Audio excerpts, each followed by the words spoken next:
Have you or a loved one ever found yourself saying something like this?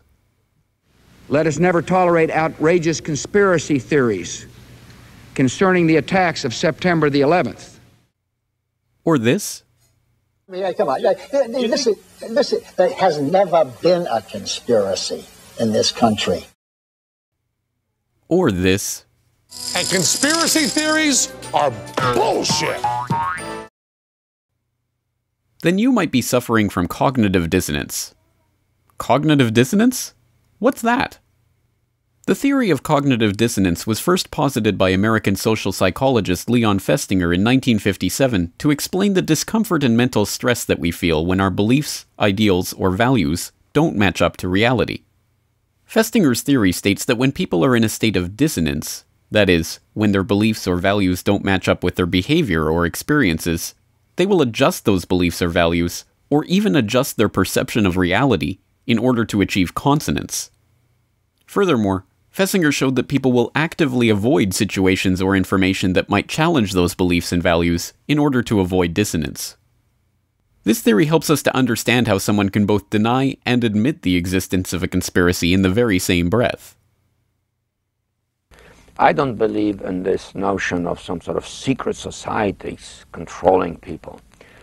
But of course, in any political system, there are sort of over-the-table and under-the-table arrangements. Or how someone who claims to have studied an institution can deny that it was the product of a conspiracy that was admitted to by its conspirators.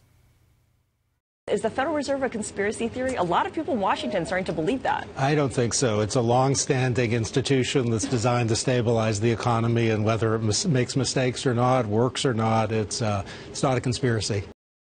Secrecy was so tight that all 7 primary participants were cautioned to use only first names to prevent servants from learning their identities.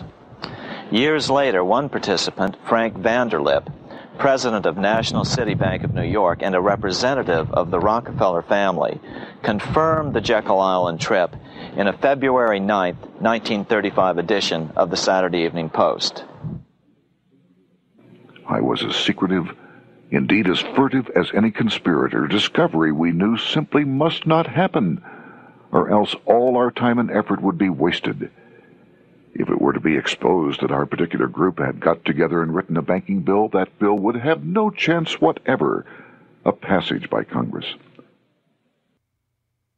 Or how someone can claim that if 9/11 had been an inside job, it would be the greatest event in the history of American politics, and simultaneously an event of no significance whatsoever.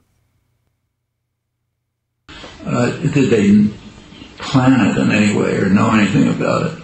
This seems to me extremely unlikely. I mean, for one thing, they would have been insane to try anything like that. If they had, it's almost certain that it would have leaked. You know, it's a very porous system. Secrets are very hard to keep. So something would have leaked out, very likely. And if it had, they'd all have been before firing squads, and that'd be the end of the Republican Party forever. You know, and it just doesn't make any. I mean, even if we're true, which is extremely unlikely, who cares? You know? I mean, it doesn't have any significance. Indeed, 9/11 represents one of the greatest examples of cognitive dissonance in our own era. The public was so traumatized by the reporting of the events of that day that they have become emotionally invested in believing in the official account of those events. And about a week later, I read a lengthy article by Professor Griffin about why he believes the official account of 9/11 cannot be true.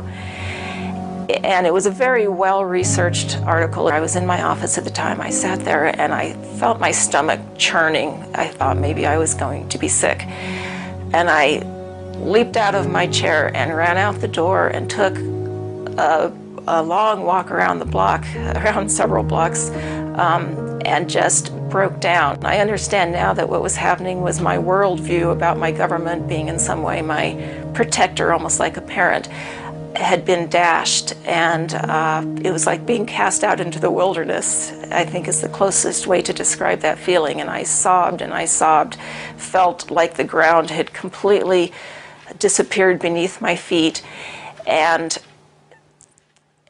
I knew at some point during the walk that I knew that I was going to have to become active. in educating other people about this, that for me to retain any sense of integrity, I was going to have to take some action. I couldn't just let something like this go. When confronted on this subject, victims of cognitive dissonance will often become abusive and angry, lashing out verbally. 9/11 was not an inside job. It was an Osama bin Laden job with 19 people from Saudi Arabia. They murdered 3,000 Americans and other farmers, including over 200 other Muslims. And we look like idiots, folks, denying that the people who murdered our fellow citizens did it when they are continuing to murder people. Practicing psychologists, psychiatrists, and counselors have explained, these responses are a natural defense mechanism when we are faced with something threatening to our worldview. So whenever we say, I refuse to believe, we can be sure that the evidence that's coming our way is not bearable and that it's conflicting with our worldview much too much. Denial protects people from this kind of anxiety. As I thought about all of these responses, I realized that what is common to every one of them is the emotion of fear. People are afraid of being ostracized, they're afraid of being alienated, they're afraid of being shunned, they're afraid of their lives being inconvenienced, they'd have to change their lives, they're afraid of being confused, they're afraid of psychological deterioration, they're afraid of feeling helpless and vulnerable. And they're afraid that they won't be able to handle the feelings that are coming up. None of us want to feel helpless and vulnerable. So we want to defend ourselves. And the way we often do that is with anger. So then we become angry. And when we become angry, then we become indignant. We become offended. We want to ridicule the messenger. We want to pathologize the messenger. And we want to censor the messenger. If these symptoms describe you or someone you know, you may be suffering from cognitive dissonance. Those suffering from such dissonance might be conditioned to expect some form of medication to be available to repress these symptoms, but this too is a lie that must be confronted.